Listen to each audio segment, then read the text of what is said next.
right එතකොට අපි කිව්වාගේ file එකක් ඕපන් කරන්න ඕපන් මෙතඩ් එක පාවිච්චි කරනවා access modifier එකක් දැම්මේ නැති වුණොත් මේ විදිහට by default තියෙන්නේ read කරනවා කියන එක ඒක read only කියවන්න විතරයි r plus කියලා පාවිච්චි කරොත් read and write කියන දෙකම කරගන්න පුළුවන් ඊළඟට write කිරීම සඳහා පාවිච්චි කරන access modifiers තියෙනවා w a සහ x w කියන්නේ write a කියන්නේ append x කියන්නේ exclusive creation right එතකොට මේක මේ තුන් දෙනා තේරුම් ගන්න එක වටිනවා w කියන එක්කෙනා මෙයා ෆයිල් එකේ දැනට තියෙන ටික මකලා write function එකට අදාළව දෙන දේවල් ටික නැවත මුලින් ඉඳලා ලියනවා right එතකොට w එක දැනට ඇති දේ දැනට ඇති අන්තර්ගතය මකා දමා මුල සිට ලිවීම සිදු කරයි right append කියන්නේ එහෙම නෙවෙයි දැනට තියෙන අන්තර්ගතය තියාගෙන දැනට ඇති අන්තර්ගතයේ අග සිට ලිවීම සිද්ධ කරනවා exclusive creation කියලා කියන්නේ විශේෂ කෙනෙක් x එක පාවිච්චි කරොත් ෆයිල් එකක් අපේ කම්පියුටර් එකේ තියෙන්න බෑ වෙනකොට x පාවිච්චි වෙනකොට. ඒ කියන්නේ මම මේ test.txt කියන එක test.txt, x කියලා පාවිච්චි කරලා තිබ්බොත් test.txt කියලා ෆයිල් එකක් මේ Python code එක run වෙන මොහොතේ කම්පියුටර් එකේ තියෙන්න බෑ. මේ ස්ටේට්මන්ට් එකෙන් test.txt කියන එක විශේෂයෙන්ම නිර්මාණය කරලා ලියන්න පටන් ගන්නවා. right? ඒක තමයි exclusive creation කියලා කියන්නේ. ඒතර WAX කියන තුන් දෙනාම ලිවීම සඳහා පාවිච්චි කරන්න පුළුවන්. W එකේ A එකේ ෆයිල් එකක් තිබ්බොත් ඒක ලියනවා. ෆයිල් එකක් නැති වුණොත් හදලා ලියනවා. X එකේදී ෆයිල් එකක් නැති විය යුතුමයි. එයා විශේෂයෙන් හදලා ලියන කෙනෙක්. ඒතර මේ ඕනම කෙනෙක් තාව දැන් අපි R තනියෙන් අරගත්තොත් read only.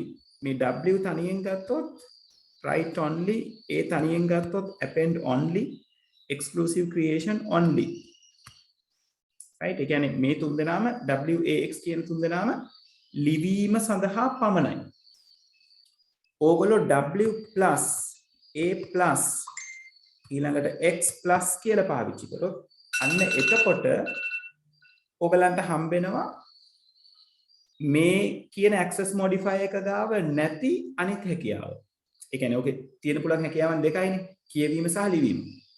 ඒතකොට කියවන්න ඉන්න කෙනෙකුට ප්ලස් දැම්මොත් එයාට ලියන්න හැකි වෙනවා. ලියන්න ඉන්න කෙනෙකුට ප්ලස් දැම්මොත් කියවන්න පුළුවන් වෙනවා. right? හරි එතකොට access modifiers ටික ගැන කතා කරේ. එතකොට ඔය ඕවා පාවිච්චි කරන්න පුළුවන් මෙන්න මේ ස්ථාන වලට. right? හරි එතකොට දැන් මේ ප්‍රශ්නෙට අදාළව මේක කියන්නේ මුලින් අඩංගු දෑ මකා නොදමමින් right ඒ කියන්නේ පැහැදිලිවම අපිට R ගන්න බෑ R කියන්නේ කියවන කෙනෙක් විතරයි ඒක නිසා එයා වර්ධිනවා right ඊළඟට append තමයි අපිට ගන්න පුළුවන් වෙන කෙනා වෙන්නේ මොකද මුලින් අඩංගු දෑ මකා නොදමමින් යන්න ඕනේ එතකොට ඒක නිසා නිවැරදි උත්තරය වෙන්නේ 3 මෙතන W අරගන්නත් බෑ W ලියන්න පුළුවන් වුණාට තියෙන content එක මකලා දාලා තමයි ලියන්න හදන්නේ. right ඒක නිසා තුන්වෙනි එක තමයි ඔයගලන්ට ගන්න පුළුවන් නිවැරදි උත්තරේ වෙන්නේ 11ට. right හරි පැහැදිලිද ළමයි?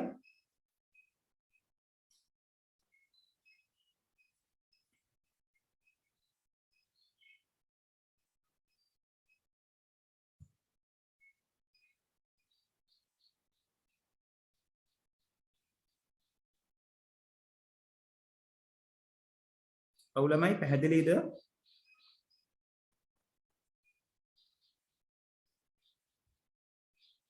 right හරි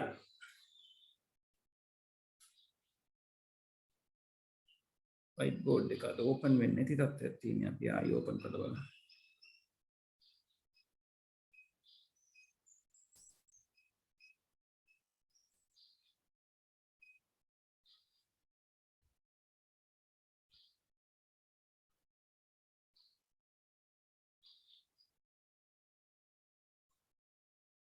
right එතකන් අපි මෙතනින් ඉස්සරහට යමු ඊළඟට 16 වෙනි ප්‍රශ්නය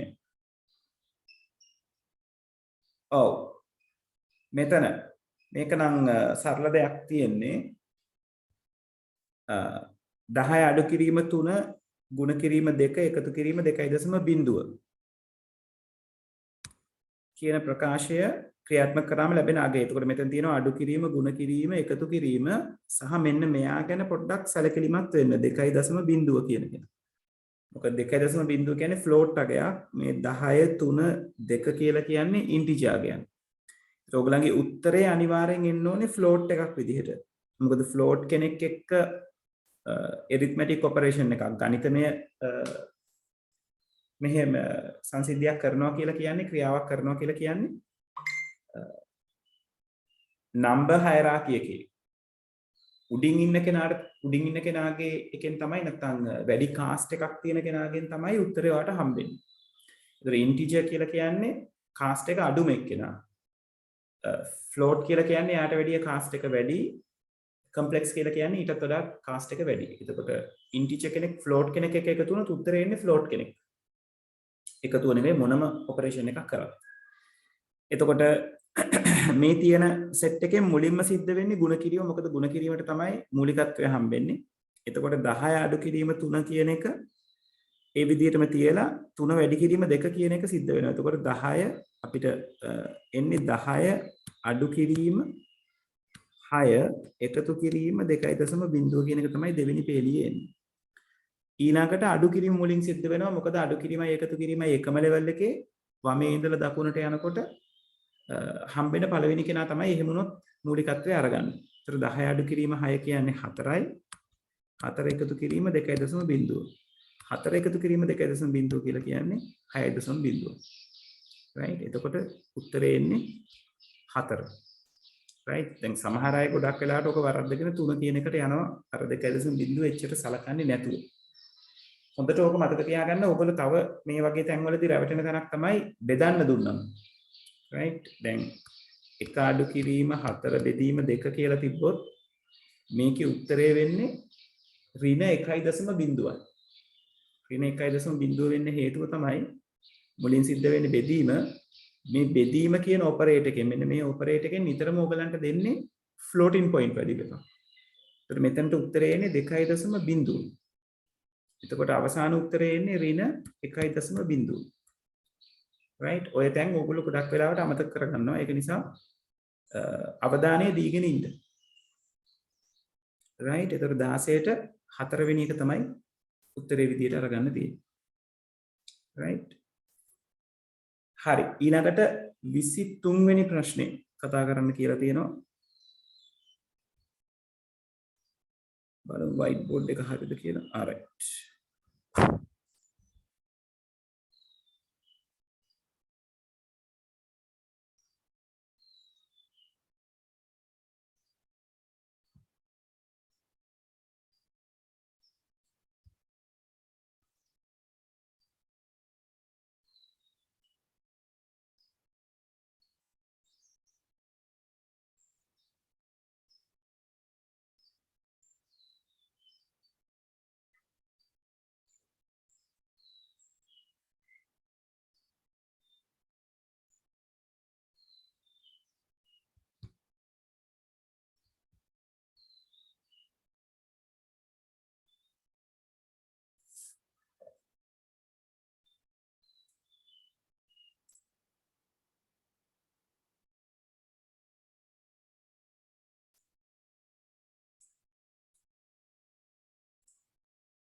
right. 23 පාසලක විවිධ ක්‍රීඩා ශිෂ්‍ය සහභාගීත්වය නිරූපණය කිරීමට විවිධ ක්‍රීඩා සඳහා ශිෂ්‍ය සහභාගීත්වය නිරූපණය කිරීමට වඩාත්ම යෝග්‍ය භූතාර්ථ සම්බන්ධතා රූප සටහන වන්නේ පහත සඳහන් දේ අතුරින් කවරක්ද?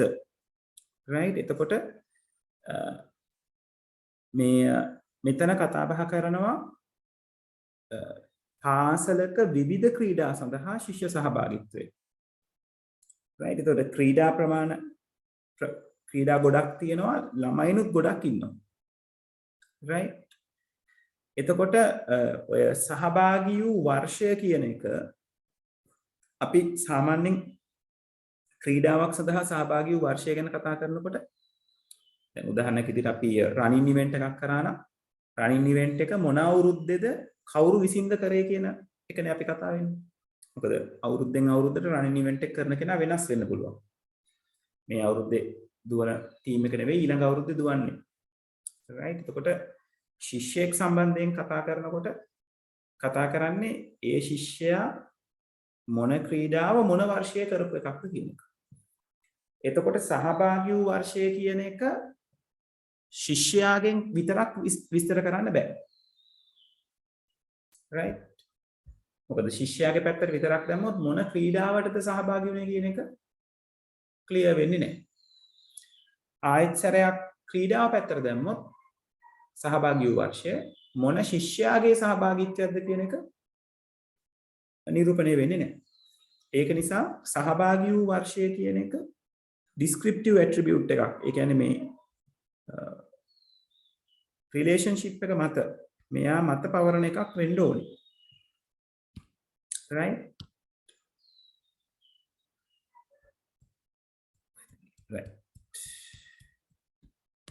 ඔය හේතුව නිසා descriptive attribute එකක් විදිහට යාව පාවිච්චි කළා නැති දේවල් ටික අපිට නිකම්ම අස් කරන්න පුළුවන්. right ඒ අස් කරාම අපිට නිකම්ම උත්තර එනවා 3 කියලා. නෑ එකක් තියෙනවා නේද? එකෙත් ඉන්නවා 3ක් ඉන්නවා. ඔව්.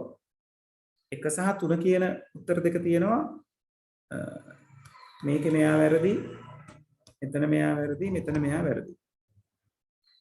right ඊළඟට ඔය ප්‍රශ්නේ කියලා තියෙනවා පාසලක විවිධ ක්‍රීඩා සඳහා ශිෂ්‍ය සහභාගීත්වය නිරූපණය කිරීමට යෝග්‍ය භූතාර්ථ සම්බන්ධතා රූප සටහන කියලා හතින්. ඒතර විවිධ ක්‍රීඩා කියන්නේ එක් ශිෂ්‍යයෙක්ට ක්‍රීඩාවන් එකක් හෝ කීපයක් කරන්න පුළුවන්.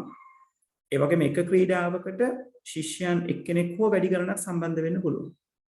right දැන් මෙතන ඇත්තටම වඩා හොඳයි ප්‍රශ්නේදී පොඩ්ඩක් විස්තර කරා නම් ඒ සහභාගී වීම මොන විදිහටද තියෙන්නේ කියලා. දැන් පාසලක විවිධ ක්‍රීඩා සඳහා ශිෂ්‍ය සහභාගීත්වය කියන එක කෙනෙකුට විස්තර කරගන්න පුළුවන්. එක ශිෂ්‍යයෙකුට ක්‍රීඩා ගොඩක් කරන්න පුළුවන්. නමුත් එක ක්‍රීඩාවකට එක ශිෂ්‍යයයි එන්න පුළුවන් කියලා. right ඒක කෙනෙකුට ඕන අනිත් පැත්තට කියන්නත් පුළුවන්. එක ක්‍රීඩාවක් ශිෂ්‍යයන් ගොඩක් විසින් කරන්න පුළුවන්. නමුත් එක ශිෂ්‍යයෙකුට එක ක්‍රීඩාවයි කරන්න පුළුවන් කියලා. ඒක මෙතන පැහැදිලිව කතා බහ කරලා නැහැ. ඉතින් එහෙම කතා බහ නොවන අවස්ථාවක 1යි 3යි කියන දෙකටම ලකුණු දෙන්න ඕනේ හරි විදිහට. 23 ලකුණු ගිහිල්ලා තියෙන්නේ 3 වෙනි එකටද? ඔව් 3 වෙනි එකට නේද? වඩා හොඳයි 1 3 කියන දෙකම තිබුණා නම් මොකද මෙතනින් මේ විවිධ ක්‍රීඩා සඳහා ශිෂ්‍ය සහභාගීත්වය කියන එක විවිධ විදිහට නිරූපණය කරගන්න පුළුවන්. right හරි එතකොට මාකින් ස්කීම් එකේ උත්තරේ ඉදිරියට අරගෙන තියෙන්නේ 3 වෙනි එකේනා. එතකොට ඒගොල්ලන්ගේ උපකල්පනය තමයි එක ශිෂ්‍යයෙකු ක්‍රීඩාවන් එකකට වඩා වැඩි ප්‍රමාණයක් කරනවා. එක ක්‍රීඩාවකට ශිෂ්‍යයන් එකකට වඩා වැඩි ප්‍රමාණයක් සහභාගී වෙනවා කියන එක. හරි ඊළඟට 27 දැන් අතරමැද මොනවා හරි තියෙනවා නම් ළමයි කතා කරන්න කියන්න. සම්බන්ධක දත්ත සමුදායක් පිළිබඳව සත්‍ය වාක්‍ය පහත සඳහන් කවරක්ද? right විකල්ප යතුරු වල ඕනෑම උපකුලකයක් අපේක්ෂක යතුරු ලෙස හැඳින්විය හැක. විකල්ප යතුරුයි අපේක්ෂක යතුරුයි කියලා කියන්නේ අවස්ථාවන් දෙකකදී අපිට මුණ ගැහෙන දෙන්නේ. විකල්ප යතුරු වල ඕනෑම උපකුලකයක් අපිට අපේක්ෂක යතුරක් කියලා අරගන්න අමාරුයි. right මෙහෙම දෙයක් වෙනවා හැබැයි. අපේක්ෂක යතුර කියන කෙනා තමයි පස්සේ කාලෙක විකල්ප යතුරක් බවට පත්වීමේ හැකියාව තියෙන්නේ. මොකද අපි ඩේටාබේස් එකක් ගත්තොත් උදාහරණයක් විදිහට අපිට ටේබල් එකක් දුන්නොත් මේ විදිහේ මේ ටේබල් එකේ තියෙනවා student number NIC name ඔය තුන තියෙනකොට අපිට කිව්වොත් මේකෙන් ප්‍රයිමරි කී එකක් තෝරන්න කියලා මුලින්ම බලනවා ප්‍රයිමරි කී එකක් විය හැකි කට්ටිය කවුද කියලා. ඒ විය හැකි කට්ටියට තමයි අපි කියන්නේ අපේ කැන්ඩිඩේට් කීස්ලා අපේක්ෂක යතුරු කියලා. right ඉතින් මෙයා කැන්ඩිඩේට් මේගොල්ලෝ ප්‍රයිමරි කී එකක් තෝරගන්නකම් කැන්ඩිඩේට් කීස්. ඊට පස්සේ අපි ස්ටුඩන්ට් නම්බර් කියන කෙනා ප්‍රයිමරි කී එක විදිහට තෝරගත්තොත් right මෙයාව තෝරගන්නවා ප්‍රයිමරි කී එක විදිහට. එහෙම තෝරගත්තයින් පස්සේ මෙන්න මෙයාට අපි එතන ඉඳලා ඉස්සරහට කියන්නේ විකල්ප යතුරක් නැත්නම් ඕල්ටර්නේට් කී එකක් කියලා. right එතකොට candidate keys primary keys alternate keys කියන තුන් දෙනා අතර සම්බන්ධයක් තියෙනවා. හැබැයි මෙතන තියෙන වාක්‍ය ගැටලුවක් තියෙනවා. විකල්ප යතුරු වල ඕනෑම උපකුලකයක්. right විකල්ප යතුරු වල ඕනෑම උපකුලකයක් candidate keys කියලා කිව්වොත් එතන නිවැරදි අර්ථ දැක්වීමක් නෙවෙයි සිද්ධ වෙන්නේ. දෙවෙනි එක ප්‍රාථමික යතුරු තෝරා ගන්න ලබන්නේ විකල්ප යතුරු අතරින් නෑ. විකල්ප යතුරු අතරින් නෙවෙයි තෝරගන්නේ. එයාව තෝරගන්නේ candidate keys අපේක්ෂක යතුරු අතරින්.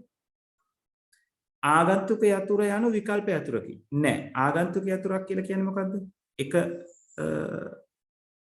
ටේබල් එකක තියෙන primary key එකක් තවත් ටේබල් එකක සාමාන්‍ය ශේෂ්ත්‍රයක් විදිහට පාවිච්චි වෙනකොට අපි මේ සාමාන්‍ය ශේෂ්ත්‍රයට කියනවා foreign key එකක් කියලා.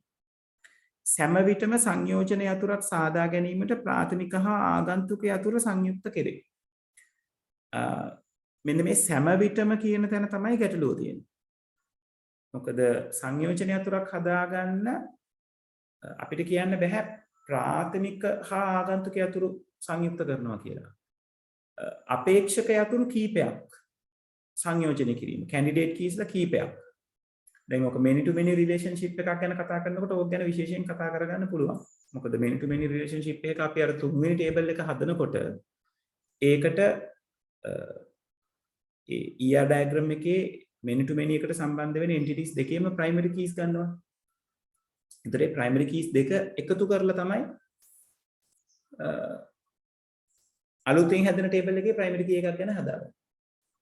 right එතකොට ඒ දෙන්න එකතු කරනකම් ඒගොල්ලෝ alternate keys විදිහට තමයි වැඩ කරන්නේ. right එහෙම නැත්නම් දැන් උදාහරණයක් විදිහට අපි SQL වල අපි කරපු උදාහරණ. right එහෙම නැත්නම් ඔයගලන්ට තියෙනවා නම් මේ විදිහේ උදාහරණයක්. දැන් මේ student number NIC නැතුව ඔයගලන්ට scheme එක ආවොත් name address date of birth right gender ඔය වගේ එන ටේබල් එකකට ප්‍රයිමරි කී එකක් ප්‍රොපෝස් කරන්න කියලා කිව්වොත් තියෙන දත්ත ටික සලකලා බලලා කෙනෙකුට ප්‍රොපෝස් කරන්න පුළුවන් හරි නමෙන් ගන්න බෑ නම රිපීට් වෙනවා ඇඩ්‍රස් එක ගන්න බෑ ඇඩ්‍රස් එකක් තනියෙන් රිපීට් වෙනවා නමුත් නමයි ඇඩ්‍රස් එකයි දෙන්න එකතු කරලා ප්‍රයිමරි කී එකක් විදිහට පාවිච්චි කරන්න පුළුවන් කියලා කෙනෙකුට ප්‍රොපෝස් කරන්න පුළුවන් right එතකොට ඔය හතරදී අරගෙන තියෙන ආගියුමන්ට් එක වැරදි වෙනවා right පස්වෙනි එකේ කියලා තියෙනවා වගු දෙකක් අතර සම්බන්ධතාවය ප්‍රාථමික හා ආගන්තුක යතුරු මගින් සිදු කරයි. පැහැදිලිවම මේක හරි ප්‍රකාශයක්. අපි ආගන්තුක යතුරු හදන්නෙම වගු අතර සම්බන්ධතාව තියාගන්න. ER diagram එක හදලා scheme එක ලියනකොට අපි අර 1 to 1 the 1 to many the many to many ද කියන එක ගැන බලලා primary keys මාරු කරලා ඒ தත්ත්වය ඒ foreign key එකක් එතන නිර්මාණය කරන්නෙම සම්බන්ධතාවන් හදාගන්න. එතකොට පහ තමයි ඔකට නිවැරදි උත්තරේ විදියට අපිට අරගන්න වෙන්නේ. හරි. ඊළඟට 28. ඔව් 28 තියෙන දේවල් එච්චරම ලොකු ගැටලුවක් වෙන්න ඕන දේවල් නෙවෙයි. නේද? A කියන්නේ කවුද? මේකේ අහලා තියෙන්නේ A මගින් B3 මගින් C2 මගින්. A කියන්නේ බාහිර භූතාර්ථයක් පැහැදිලිවම external entity එකක්. B1 කියන තැනට එන්නේ කවුද? ID එක.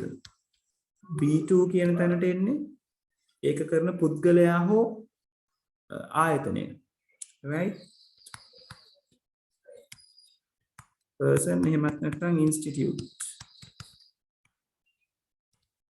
Right? එහෙම නැත්නම් ඕක තව විදිහකින් කියනවා system කියලා. computerized system එකක් කියනවා. B3 එකෙන් කරන්නේ ක්‍රියාවලියේ නම process name එක.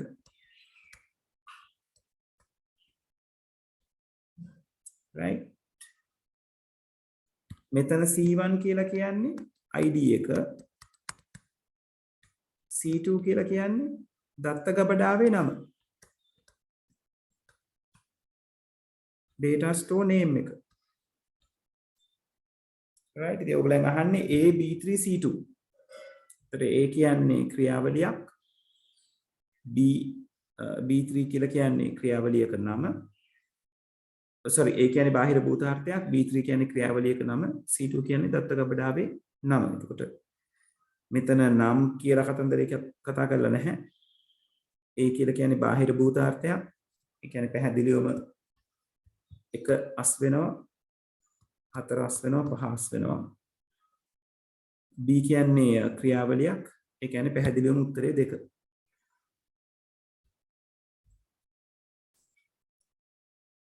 right? හරි.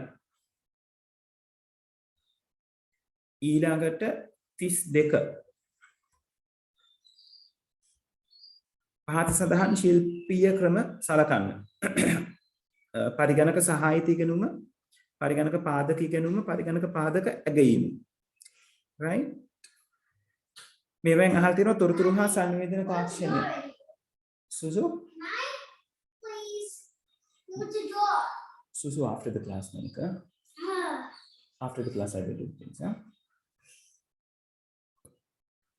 Right? මෙතන අහන තොරතුරු හා සංවේදන තාක්ෂණ පාදක ඉගෙනුම් හා ඉගෙනීම් ක්‍රියාවලියේදී ඉහත දක්වා ඇති කුමන ශිල්පීය ක්‍රම භාවිතා වන්නේද? computer aided learning ඉගෙනුම් සහ ඉගෙනීම් ක්‍රියාවලියනේ. එතකොට A කියන කෙනා අනිවාර්යෙන් එනවා. computer based learning, computer aided learning කියලා කියන්නේ මොකද්ද? දැන් මම මේ කරනවා වගේ දෙයක්. මම දැන් ඔයගලන්ට උගන්වන්න පරිගණකයේ උදව් කරගන්නවා. right? ඒක පන්ති කාමරේ වෙන්න පුළුවන්, දුරස්ත ඉගෙනීමකට අදාළව වෙන්න පුළුවන්. right? එහෙම දෙයක්. computer based learning කියලා කියන්නේ මොකක්ද? පරිගණකය පාවිච්චි කරලාම ඉගෙනීම සිද්ධ කරනවා. right? දැන් ඇත්තටම මේ අපි මේ කරන ක්‍රියාවලිය computer based learning එකක්. right? computer aided learning කිව්වම පොත්පත් පාවිච්චි වෙනවා, ගුරුවරයා සහ ශිෂ්‍යයා ඉන්ටරැක්ට් වෙනවා, කම්පියුටර් එකත් උදව් වෙනවා. මේක ගොඩාක් වෙලාවට කම්පියුටර් බේස්ඩ් ලර්නින්. දැන් අපි පරිගණකය හරහාමනේ තනිකරම ඉගෙනුම් ඉගෙනීම් ක්‍රියාවලිය සිද්ධ වෙනවා.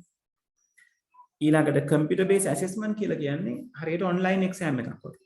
ඒකට ඒක මේකට අදාළයි. ඒක 32කට අදාළව ABC සියල්ලම කියන උත්තරේ තමයි ඔයගලන්ට අරගන්න තියෙන්නේ. right? හරි. මෙතනට වෙනකන් දේවල් ටික පැහැදිලිද?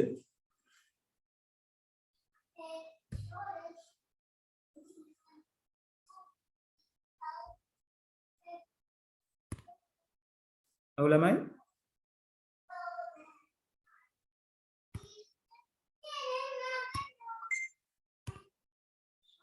right. හරි. ඊළඟට 35 වෙනි ප්‍රශ්නේ. පහත් දක්වා ඇති සංරචක සලකන්න. වෙබ් කර්තෘමෙවලම් වෙබ් ඕතරින් ටූල් කියලා කියනවා. පසම්නාමය වෙබ් පිටු වෙබ් සේවා දායකය. වෙබ් අඩවියක් සංග්‍රාහක කිරීමට හොස්ට් කරන්න අත්‍යවශ්‍ය වන්නේ හිත සඳහන් කවර සංරචකද? වෙබ් ඕතරින් ටූල් එකක් කියලා කියන්නේ වෙබ් පිටුවක් නිර්මාණය කර ගැනීම සඳහා ඔයගොල්ලෝ පාවිච්චි කරන මෘදුකාංගයක්. right? Dreamweaver, ඊළඟට Composer, right? ඔය වගේ ගොඩක් වෙබ් ඕතරින් ටූල්ස් තියෙනවා. right? එතකොට එතරම්දි කරන්නේ වෙබ් ඕතරින් ටූල් එකක් අපිට හම්බුනම අපිට හරි ලේසි වෙබ් පේජ් එක හදාගන්න. නෝට්පෑඩ් එකේ කෝඩ් කර කර ඉන්න අවශ්‍ය නැහැ.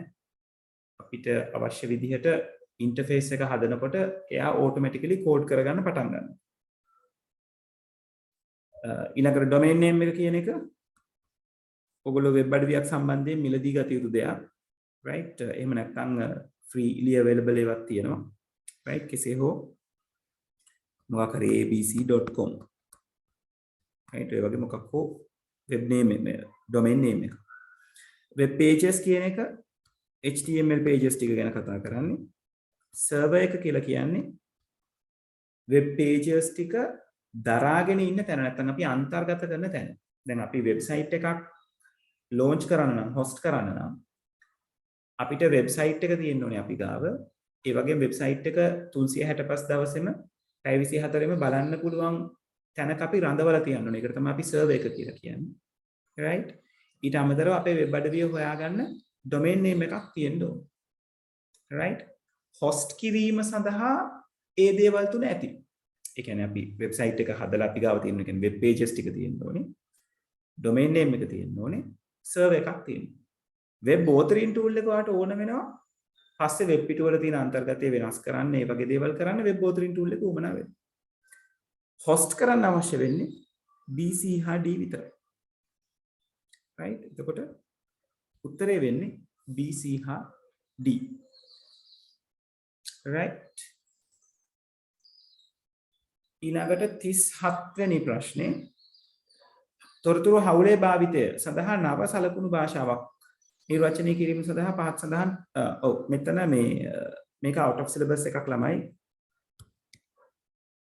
ඕක XML මට මතක විදිහට උත්තරේ එන්නේ 37 ඔව් XML ඔයගොල්ලන්ගේ syllabus එකේ නෑ දැන් right සායකට ලකුණු අරගන්න ඕගොල්ලෝ ගැටලුවක් නෑ 40 වෙනි ප්‍රශ්නය ඔව් පාත් සඳහන් කේත ඛණ්ඩයේ සලකන්න HTML කේත ඛණ්ඩයේ සලකන්න වෙබ් පිටුවක song.mp3 නමින් වූ ශ්‍රව්‍ය ගොනුව ඇතුළත් කිරීමට හිතක් වැදි කේත ඛණ්ඩ වලින් භාවිත කළ හැක්කේ. ඔව්. audio file එකක් video file එකක් අරගන්න විනාඩියකින් ළමයි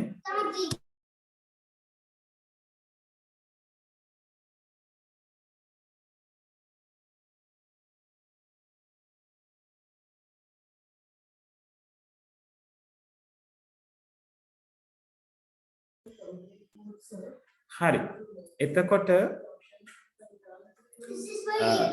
thank you Susu thank you අපිට song file එකක් කියන්නේ audio එකක් video එකක් දාගන්න පුළුවන් ක්‍රම දෙකක් අපි syllabus එකේ කතා කරනවා එකක් තමයි anchor tag එක පාවිච්චි කරලා අනිත් එක embed tag එක පාවිච්චි කරනවා එතකොට anchor tag එක පාවිච්චි කරොත් you can watch a cartoon so after the Tati's class, right? Tati will end in the class soon, no? Thank you. Can you throw this to the bin? Yes. Right? එතකොට anchor tag එක පාවිච්චි කරන්න පුළුවන්, embed tag එක පාවිච්චි කරන්න පුළුවන්. anchor tag එක පාවිච්චි වෙනකොට සාමාන්‍ය anchor tag එක පාවිච්චි වෙන විදිහමයි. ඒ අකුරෙන් පටන් ගන්න ඕනේ, href කියන එක කෙනා තියෙන්න ඕනේ. right href කියන එක කෙනාට තමයි අපි song file එක හරි video file එක හරි ලබා දෙන්නේ එක්ක යන පාත් එක නැත්නම් file එකේ නම එතකොට මේ b කියන ප්‍රකාශය හරි b කියන ප්‍රකාශයට අදාළව ඔයගලන්ට web page එකක් open වෙනවා song කියන link එකක් තියෙනවා මේක link එකක් මෙයාව click කරාම තව web page එකක් load වෙනවා ඒකේ තමයි අදාළ player එක තියෙන්නේ. right. එතකොට B එක හරි පැහැදිලිවම. embed tag එක පාවිච්චි කරනකොට embed එකේ song file එක නැත්නම් audio video file resource එක දාන්න තියෙන්නේ src කියන attribute එක යටතේ.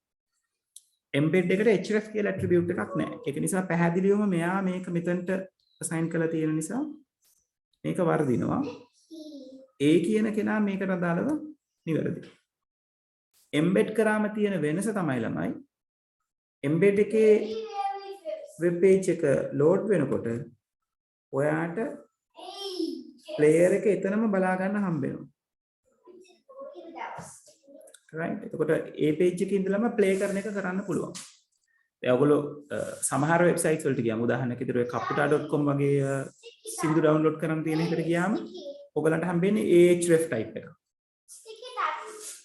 That's enough, Susu. That's enough. Come, I'll give you a piece. Okay, take it. Right. ඊට පස්සේ ඔය සමහර මියුසික්ස් ඩවුන්ලෝඩ් කරගන්න ගියාම ඔයගලන්ට ප්‍රිවිව් එකක් අහන්න දෙනවා. ප්ලේයර්ස් ටික පේන්න තියෙනවා. අපිට ප්ලේ කරලා බලන්න පුළුවන්. ඒක කරලා තියෙන එම්බෙඩ් එකේ. right. ඒතර මේකේ උත්තරේ වෙන්නේ A හා B පමණි. 40 වෙනි එක. 41 අන්තර්ජාල සංනිවේදනයේදී නියෝජ්‍ය සේවා දායකයක ප්‍රධාන කාර්ය වන්නේ ප්‍රොක්සි සර්වර් එක. IP ලිපින පවරාගෙන මුදා හැරීම මේක DHCP වලට අදාළ කාර්යයක්. DHCP සර්වර් එකේ වසම් නාම IP ලිපින බවට පරිවර්තනය කිරීම DNS සර්වර් එකට අදාළයි. ජාලය වෛරස් වලින් ආරක්ෂා කර ගැනීම වෛරස් ගාඩ් එකක් ෆයර්වෝල් එකක් ඔය දෙන්නට අදාළයි. පරිශීලකයන්ට මුද්‍රණ සේවා සැපයීම ඒක printing server එකක් නැත්නම් print server එකකින් ගන්න පුළුවන්. පරිගණක කීපයක් අතර අන්තර්ජාල සම්බන්ධතාවය හවුලේ භාවිතා කිරීමට proxy server එකක් පාවිච්චි කරන්න පුළුවන්. right. ඒක proxy server එකේ එක option එක function එකක්. proxy server එක අපි පාවිච්චි කරනවා ඔය අන්තර්ජාල සම්බන්ධතාවක් හවුලේ පාවිච්චි කරගන්න. ඊළඟට පුද්ගලික IP ලිපින තියෙන IP ජාලයක් වෙනුවෙන් අතරමැදියෙක් ලෙස ක්‍රියාත්මක වෙන්න. ඊළඟට වෙබ් අඩවි කෑෂ් කරලා තියාගන්න පුළුවන්. ඒ වගේම යම් වෙබ් අඩවි වලට පිවිසීම සහ වැළැක්වීම නැත්නම් සීමා කිරීම සිද්ධ කරන්න ප්‍රොක්සි එකක් පාවිච්චි කරන්න පුළුවන්. right. ඒක නිසා 41 පස්වෙනි එකනා තමයි නිවැරදි උත්තරේ විදිහට අපිට ගන්න තියෙන්නේ. right. ඊළඟට 43 සංනිවේදන ජාලවලදී ISDN මගින් ISDN ළමයි දැන් ඔයගලන්ගේ සිලබස් එකේ නැහැ. ඒක integrated service digital network කියන එක තමයි උත්තරේ වෙන්න ඕනේ තුන්වෙනි එක 43ට. ඔව්. ISDN කියන එක ගැන දැන් ඔයගලන්ගේ සිලබස් එකේ කතා කරන්නේ නැහැ. out of syllabus මේකේ උත්තරේ 3 ඔයගලන්ට ලකුණු අරගන්න පුළුවන්. 44 OSI සමුද්දේශ ආකෘතියේ ජාලයක ඇති පරිගණක දෙකක් අතර සංනිවේදනයේදී ඇතිවන වැරදි සොයා ගැනීමට right.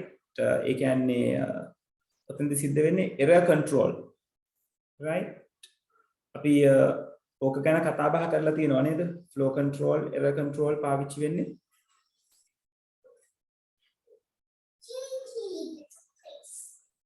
hold on Susu ළමයි විනාඩියක් ඉන්න.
right. sorry ළමයි.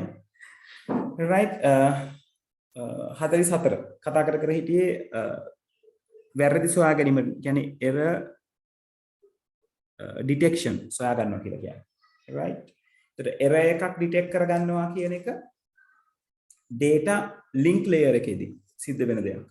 right. කියන්නේ දත්ත සම්බන්ධක ස්තරේ. right. ඔය මේ ගැන සාමාන්‍යයෙන් ප්‍රශ්න අහලා තියෙන ප්‍රමාණය වැඩි. ඒක නිසා මම හිතන්නේ කලින් පේපර් එකකත් මම මේක ගැන සඳහන් කරා වගේ මතකයි. මම ආයෙසරයක් කියන්නම්.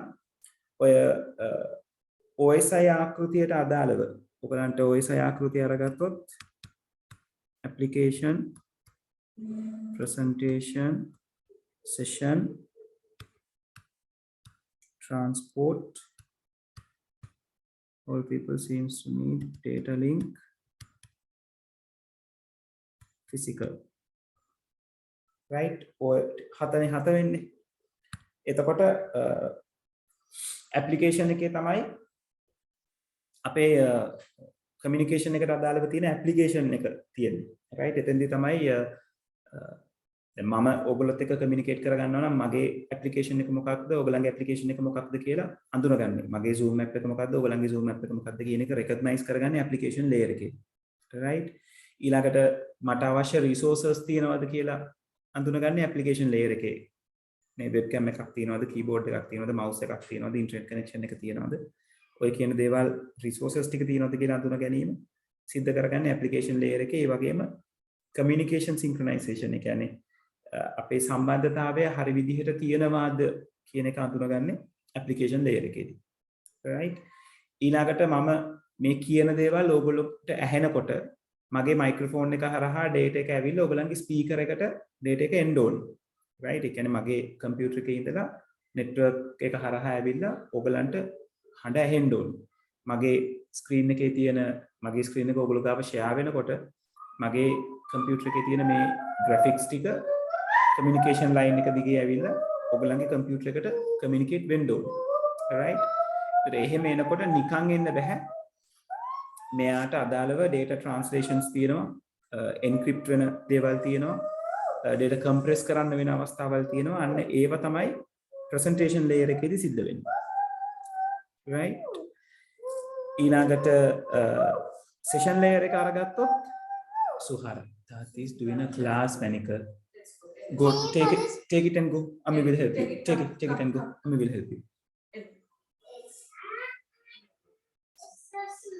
right session layer එකේදී තනිකරම ඒගොල්ලෝ connection එක ඒ කියන්නේ අපි දෙකොල්ලෝ අතර තියෙන connection එක application layer එකේදී synchronize කිරීම සම්බන්ධයෙන් බලනවා session layer එකේ තමයි ඇත්තටම connection එක establish කරලා ඒ කියන්නේ connection එක හදලා අපේ ඔක්කොම දත්ත ටික එහා පැත්තට ගිහිල්ලා ඉවර වෙනකන් එයාව manage කරලා දත්ත ඔක්කොම ටික ගිහිල්ලා ඉවරනයින් පස්සේ connection එක close කරන වැඩ ටික කරනවා. මෙන්න මෙතනදී errors සම්බන්ධයෙන් error reporting කියන වැඩේ සිද්ධ වෙනවා. session layer එකේදී error report කරන එක වෙනවා. මෙයා error report කරන්නේ upper layers වල. ඒ කියන්නේ මේ වගේ application presentation layers වල තියෙන errors error report in upper layers right ඊළඟට transport layer එකේදී තමයි communication පැත්ත ගැන බලන්නේ right ඊළඟට ඔයාගේ data එක නැත්නම් මගේ ගාව ඉඳලා ඔයගොල්ලෝ ගාවට එන data එක පුංචි කොටස් වලට segment වලට කැඩෙන්නේ transport layer එකේදී. මේ segment වලට කැඩෙනවට අමතරව transport layer එක කරනවා error control. ඒ වගේම flow control.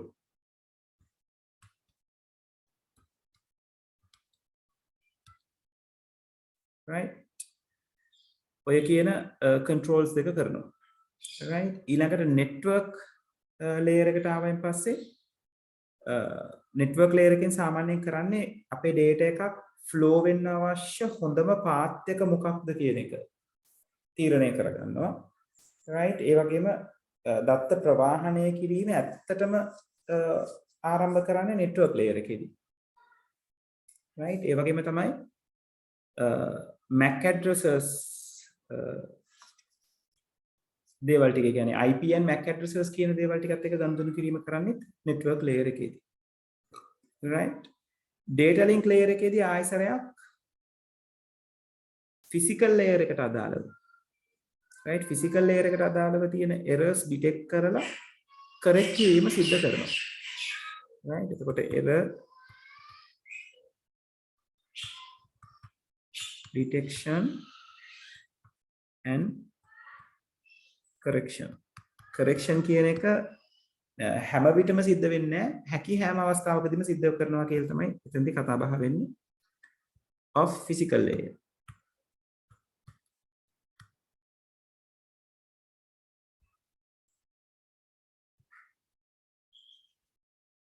right. එතකොට වැරදි සොයා ගැනීම කියන එක error detect කරනවා කියන එක අපි සිද්ධ කරන්නේ data link layer එකේදී. කියන්නේ දත්ත සම්බන්ධක layer එකට අදාළව. right. ඔයගොල්ලෝ මේ errors සම්බන්ධයෙන් error report කරන එක, control කරන එක, flow control කරන එක ඒව සම්බන්ධයෙන් මේ පුංචි short note එක ළඟ තියාගත්තට ගැටලුවක් වෙන්නේ නැහැ. මොකද ඔය ගැන නිතරම අහනවා.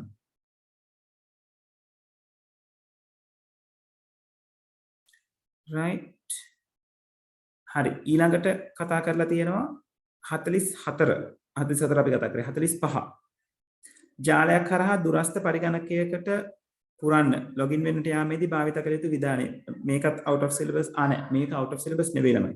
මේක තියෙනවා syllabus එකේ telnet.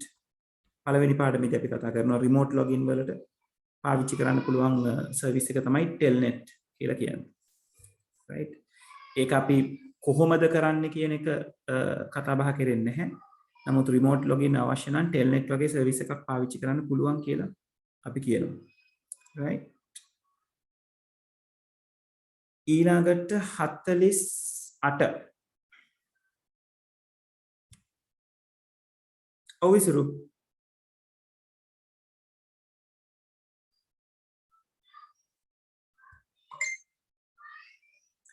ඉසුරු මේක කතා බහ කරන්නේ අපි පළවෙනි හෝ දෙවෙනි පාඩමේ අපිට ඉන්න communication පළවෙනි පාඩමේ පුතේ. right.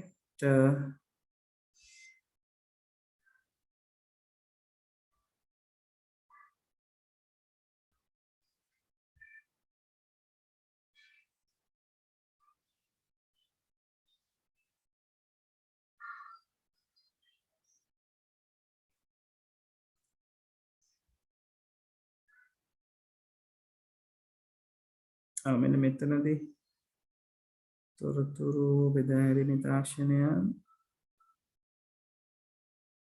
ඉන්ටර්නෙට් පැත්තට ඇවිල්ලා මෙන්න මෙතන කතා කරන මේ තියෙන ටෙල්නෙට්. ඒ කියන්නේ අපි සරලව මේ අන්තර්ජාලයේ තියෙන සේවාවන් ටික ගැන කතා කරනකොට ටෙල්නෙට් කියන්නේ එක සේවාවක් කියලා අපි කතා බහ කරනවා.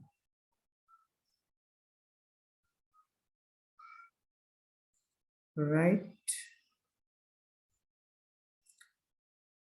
හරි. ඊළඟට 48 වෙනි ප්‍රශ්නේ සාරවර්තී ආගණනය අපිට නෑ ළමයි ubiquitous computing කියන එක. ඒකත් දැන් out of syllabus. ඒක නිසා ඒක ගැන worry වෙන්න එපා. 49 මේක ලේසි ප්‍රශ්නයක්. ඍණ 6ෙහි 2ෙහි අනුපූරණය. නේද? ඍණ 6ෙහි 2ෙහි අනුපූරණය අරගන්නේ කොහොමද? 6ෙහි 2ෙහි ද්විමේ නිරූපණය අරගන්නවා. ඒකට 6 ද්විමේ නිරූපණය කියලා කියන්නේ මෙන්න මේ අවස්ථාව. right. එතකොට මේක එකෙහි අනුපූරණය කරාම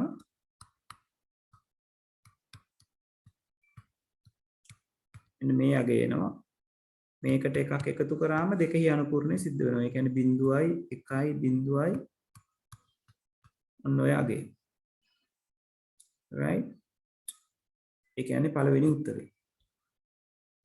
right. දැන් ඔයගලන්ට පේනවා ඇති මේ ගණන් කලින් තිබුණේ structured. right. තාමත් මේ අවුරුදු වල structured හිමින් යනවා. දැන් 2017 18 විතර වගේ එනකොට මේවා තනිකරම MCQ පැත්තට වැටෙන තත්ත්වයක් තමයි තියෙන්නේ. right. එතකොට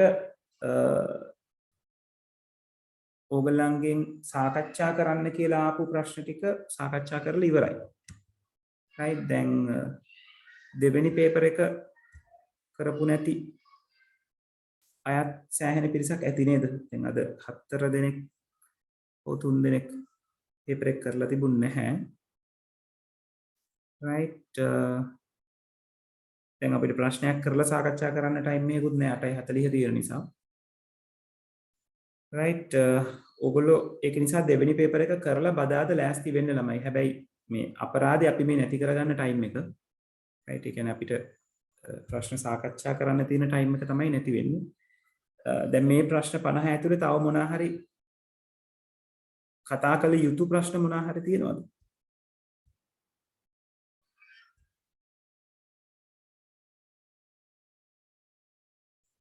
ඔව් ෂහාර අපි ෆිසිකල් ඩිසෙම්බර් 1 වෙනිදා ඉඳලා පටන් ගන්න තමයි ඔළුවේ තියාගෙන ඉන්නේ. මේ බයයි දරුවෝ දැන් මේ යන විදිහට මොන වගේ තත්ත්වයක් වෙයිද කියලා.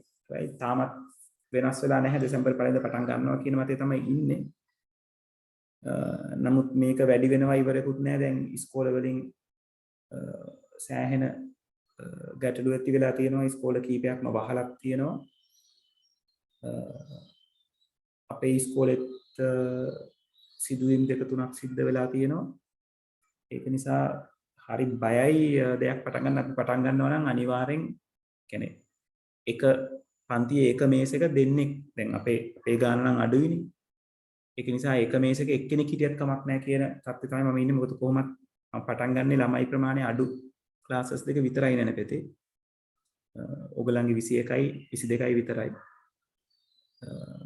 අනිත් ඒවා පොඩ්ඩක් පහු කරලා පටන් ගන්නවා කියන අයිඩියා එක තමයි දැනට ඉන්නේ. ඔයගලන්ගේ දෙසැම්බර් 1 වෙනිදා පටන් ගමු. මොකද විශේෂයෙන් මට ඔයගොල්ලෝ හම්බෙලා කතා බහ කරන්න ඕනේ දැන් විභාගයට තව මාසයක් දෙකක් තියෙන නිසා. right නමුත් ඒක බොහොම පරිස්සමෙන් අපි කරන්න ඕන දෙයක්. right හරි. එතකොට අදට අපි සෙෂන් එක මෙතනින් නතර කරමු. වෙන ප්‍රශ්න නැති නිසා දැන් ලබන සතිය අනිවාර්යෙන් ලබන සතිය කියලා කියන්නේ මේ බදාදා ක්ලාස් එක අපි ඔන්ලයින්ම තමයි කරන්නේ. right එතකොට බදාදා ක්ලාස් එකට එනකොට පේපර් එක කරලා එන්න. right second paper එක Tamanට අදාළ ප්‍රශ්න 4 try කරලා එන්න. එතකොට ඒක සාකච්ඡා කරනකොට ඕගලන්ට ඒකේ වටිනාකම එන්නේ එතකොට. right ඒක නිසා ඒක try කරලා එන්න. බදාදා අපි වෙනද වෙලාවටම හම්බෙමු. right මේකේ තව මොනවා හරි අවශ්‍ය නම් සාකච්ඡා කරන්න මට කියන්න. එතකොට මට කතා බහ කරන්න පුළුවන්. දැන් කියන්න බැරි නම් ලබන සතියේ හරි කමක් නැහැ. තව මොනවා හරි MCQ එකක් ස්පෙસિෆයි කරන්න අවශ්‍ය නම් කියන්න. එතකොට මම ඒ ටික කතා බහ කරන්න. right හරි ගිහින් එන්න එහෙනම්. අදට මම සෙෂන් එක මෙතනින් නතර කරනවා. right හරි thank you very much හැමෝටම.